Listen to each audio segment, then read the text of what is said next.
they're probably things, even though they're super simple, they're things that we don't do because we're in a hurry or a rush. So things like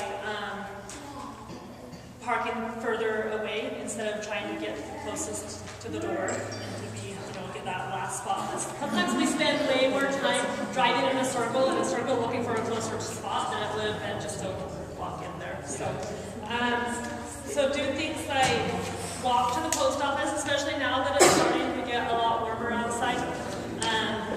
Going for a walk, just walking to the post office, or even if you have small kids, walk them to and from their activities. And I think it's really important to do things like that with our kids to help to teach them those things also. If you are going to the store and you know you only need to get a few things, then walk, because you'll be able to carry them, and then you will only get those few things instead of going and getting a whole lot more like we usually do. If you're in an office building or something like that you have a lot of coworkers, maybe instead of texting them or emailing them, get up and walk to their office. Or even just in your workspace, walk to the furthest bathroom instead of the closest, or the furthest drinking fountain. Just those little tiny things, you'll be surprised how many steps they can add up.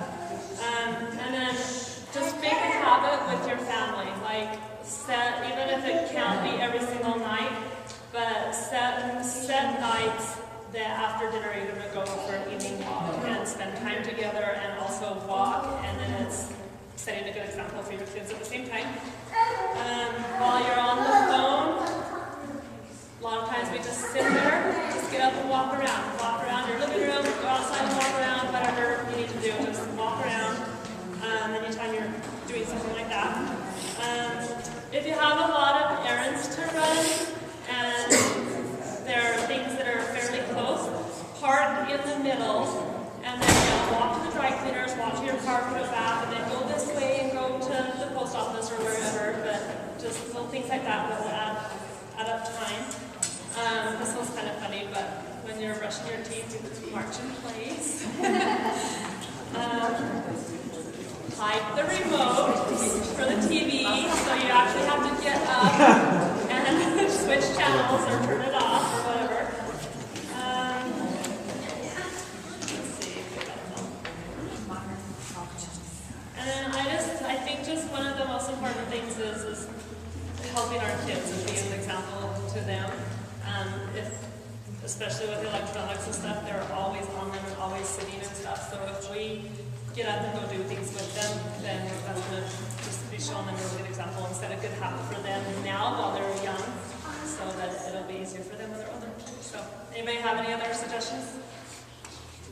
I think they're pretty simple, but I don't know. I find myself sometimes circling, especially at the post office. There's hardly any parking spots. You just go around the block how many times before you park instead of parking down at the armory.